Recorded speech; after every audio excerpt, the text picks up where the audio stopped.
صلی اللہ رسول الکریم سید پرویز صاحب نواب شاہ سے پرویز صاحب کی ایسی اچھی عادت ہے کہ وہ لوگوں سے مسائل کا پوچھتے ہیں کہ جس کا مسئلہ ہے وہ بتا دیں، میں دارفتہ سے پتہ کر کے بتاتا ہوں۔ الحمدللہ انہوں نے اس طور پر دارفتہ بنا دیا ہے نواب شاہ، مبارکباد کے مستحق ہیں۔ تو ایک بس روزانہ ساتھی آتے ہیں، دوست احباب آتے ہیں مسائل پوچھنے کے لیے، پریشان بھی آتے ہیں۔ ایک دوست ان کا پریشان ہے کہ فیکٹری میں کام کرتے ہیں اور فیکٹری بند ہو رہی ہے، تو کہہ رہے ہیں وظیفہ بتائیں کہ فیکٹری یا تو بند نہ ہو یا اگر ہو جائے تو اللہ میرا روزگار عطا کر دے۔ یاد رکھیے گا اپنے صاحب آپ دوست کو بتا دیں، وَمَا مِن دَابَّةٍ فِي الْأَرْضِ إِلَّا عَلَى اللَّهِ رِزْقُهَا، اللہ کی ذمہ داری رزق کی ہے، اللہ بھوکا نہیں ماریں گے۔ اللہ یہ فیکٹری بند ہوگی تو اللہ دوسرے سے رزق دیں گے۔ ماں کے پیٹ میں اللہ رزق دے رہے تھے، پھر بچہ مجبور تھا، مانگ نہیں سکتا تھا، بول نہیں سکتا تھا، چل نہیں سکتا تھا، ماں کی چھاتی کو رزق بنا دیا، پھر مجبور تھا تو ماں کے ہاتھوں کو رزق کا ذریعہ بنا دیا۔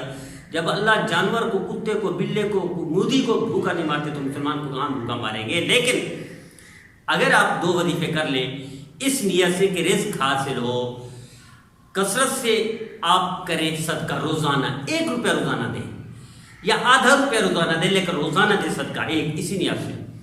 دوسرا استغفار، استغفر اللہ استغفر اللہ استغفر اللہ 500 مرتبہ لازم کر لیں، اسی نیت سے کہ رزق ملے۔ اللہ آپ کو موت تک، بلکہ آپ کی نسلوں کو اللہ بھوکا نہیں مارے گا اور رزق عطا فرمائے گا۔ اور اس کے ساتھ تیسری چیز درود شریف ملا دیں، کثرت سے پڑھنے شروع کر دیں، کبھی اللہ آپ کو تکلیف نہیں دے گا رزق کے معاملے میں۔ اس لیے سب ساتھی کو بتا دیں، میری اجازت ہے دنیا میں جو بندہ بھی سنے اس مسلمان کو یا عمل کرے مسلمان کوئی بھی اس وظیفے پر، اللہ اس کو رزق میں کمی نہیں دے گا انشاءاللہ العزیز۔ اور چوتھی چیز، رات کو روزانہ سوتے وقت صرف سورہ واقعہ تلاوت کر کے سو جائے کریں جس وقت۔ اسی کا انہوں نے پوچھا کہ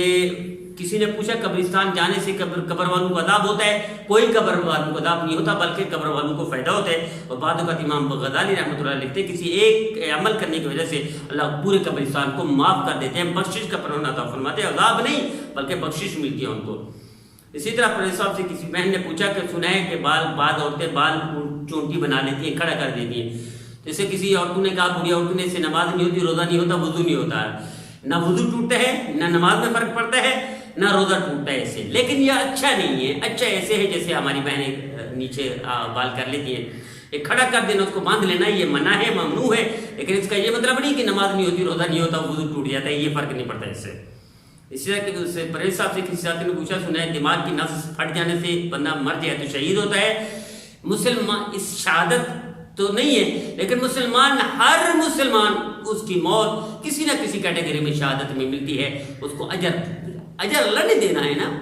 شہادت کی تو چند قسمیں، افضل قسم تو وہی ہے جو جہاد میں ہو، اس کے علاوہ آگ میں جل جائے، پانی میں ڈوب جائے، دیوار میں گر جائے، اچانک موت آ جائے، لیکن ہو سکتا ہے اللہ اس کو بھی، اچھا یہ بھی اچانک موت میں آ گئی، اللہ ہو سکتا ہے اس کو بھی جنت عطا فرما دے اور شہادت کی موت عطا فرما دے۔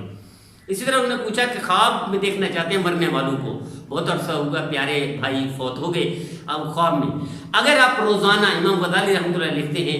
خواب میں دیکھ رہے ہیں تو درود شریف سوتے وقت کم از کم روزانہ 500 مرتبہ شروع کر دیں درود شریف، اس نیت سے کہ میں خواب میں دیکھنا چاہتی ہوں بھائی کو، اللہ اس بھائی کو بھی خواب دکھائیں گے اور بلکہ اس درود کی برکت سے نبی کریم صلی اللہ علیہ وسلم کی زیارت عطا فرمائیں گے۔ اسی طرح پوچھا ہے کہ کیا عورتیں قبرستان جا سکتی ہیں؟ دیکھو عورتوں کا قبرستان جانا منع ہے کہ وہ نوحہ کرتی ہیں، بین کرتی ہیں، روتی ہیں اور پھر بدعت خرافات اختیار کرتی ہیں۔ اگر یہ ساری چیزیں نہ کریں تو عورتوں کا محدود جانا، پردے میں نہ شریعت کے طور پر جانا اجازت ہے،